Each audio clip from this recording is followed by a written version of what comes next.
think you can think about the new things we're doing in Thief 2 along sort of two major areas. One is I think we're going to end up with a lot tighter design based on our experiences with Thief 1.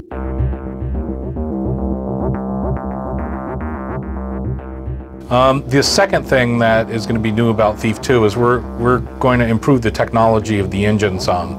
New power-ups, new creatures, a larger number of things that really affect the gameplay. Hopefully we'll be able to expand a little bit. Although we don't want to change the nature of sound in Thief. We don't want to have like disco tracks in the background. We put together a really great team for Thief 2. We've got some of the original team back. The lead designer, Tim Stallmock, was the lead designer on Thief. Randy Smith was also, who's a senior designer on Thief 2, was also one of the designers on Thief. We've also got Sarah Varelli, who's a longtime Looking Glass person, who was a designer on Thief. We've added a bunch of new folks too. We've got Emil Pagliarulo, who was the editor-in-chief at Adrenaline Vault. A person we've worked with a whole lot, who's done a lot of voice acting for us, in fact. She's a really talented designer too, Terry Brocious. Another new designer is Mike Krzyzanowski, who's a longtime game player, and he's come up with some really fresh, exciting new ideas. Rich Carlson, ZDIM to the Quake community out there. Another really talented designer Rich brought along with him from Ion Storm is Ika.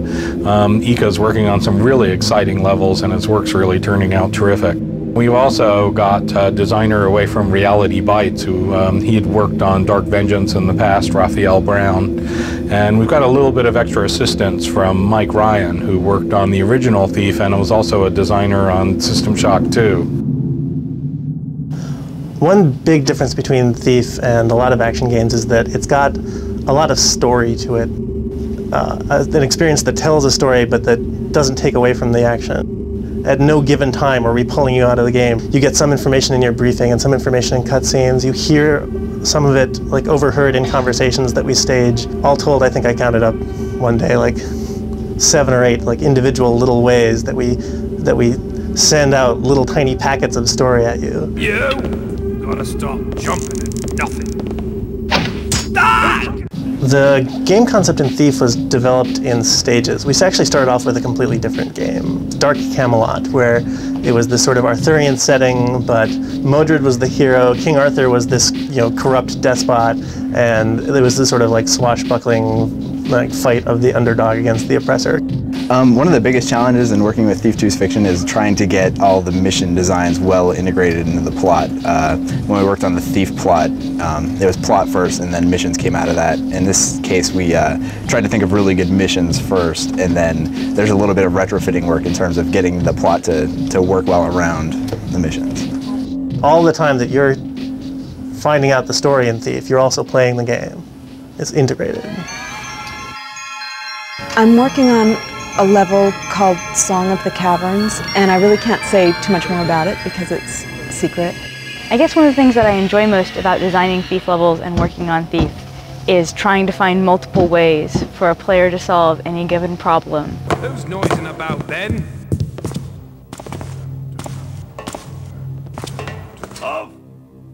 There are 3 main artists.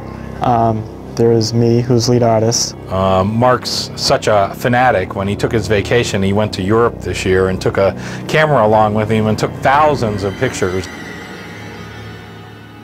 Then there's Daniel Thrawn, who is working on the cutscenes, doing recurring role for what he did in Thief 1, and he's having Jen Herbata to help him. She's doing both 3D modeling and some artwork in support of Dan's work on the cutscenes. It's a lot more interesting to do artwork for cutscenes where you really have a feeling for the character. I am a collector, Mr. Garrett, but there are some items that are not available for purchase. They must be acquired using other means. Matt Gilpin right now is working on, he's the only artist on Thief Gold. Probably the best thing for Thief is it really gives a mood, like a feeling. You have a very good sense of environment. Oh, well. Hey! Karen Wolf is helping on the briefings. Karen is very talented, and she worked on Flight 3. For our programming team on Thief 2, we've got Pat McElhadden, who's been a long time Looking Glass person. He's worked on a lot of our sort of sound technology. We've also got Bill Farquhar, who's actually done a lot of the special effects for our flight simulator line. A new hire, Alex Duran, he's doing a lot of the sort of basic technology with the installer and the build system. A game engine is a lot more than just a renderer. It's the real sum of all the components in the engine, the AI system, the object system, the renderer, the sound. And that's one of the things that makes the Thief engine so outstanding is the sum total of all of those parts really takes the engine beyond what most other engines can do.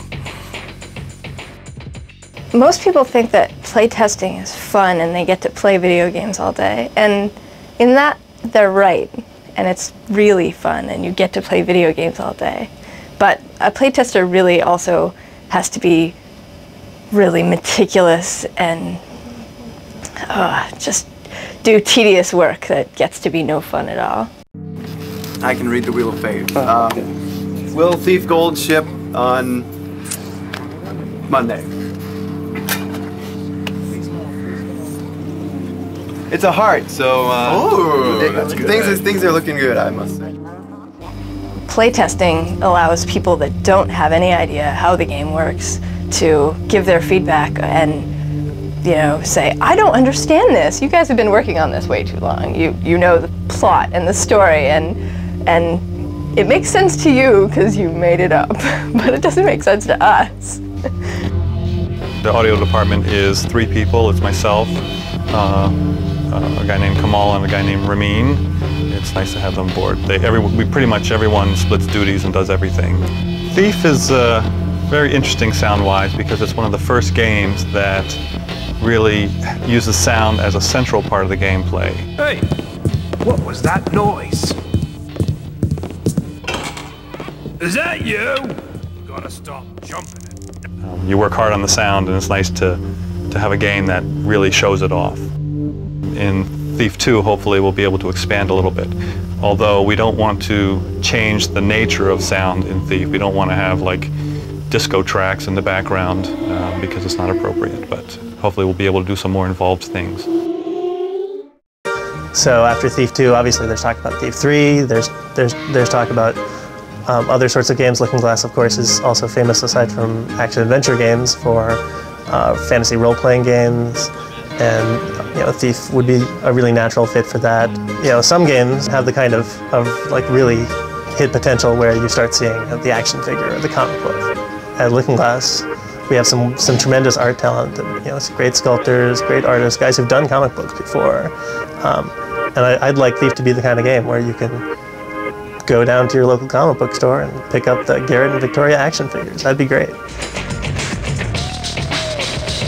Someone asked me what I do. It's like, well, we make little explosion sounds and we write little stupid songs for computer games and you get paid for it. Well, people go, geez, how do I get that job? Working at Looking Glass is like working at a college dorm. You can work any hours you want as long as it's 18 a day. So, Working at Looking Glass is a little bit like being stuck on a long bus ride with 50 of your brothers. I haven't actually worked anywhere else in corporate America except for when I was temping as a secretary. It's very different.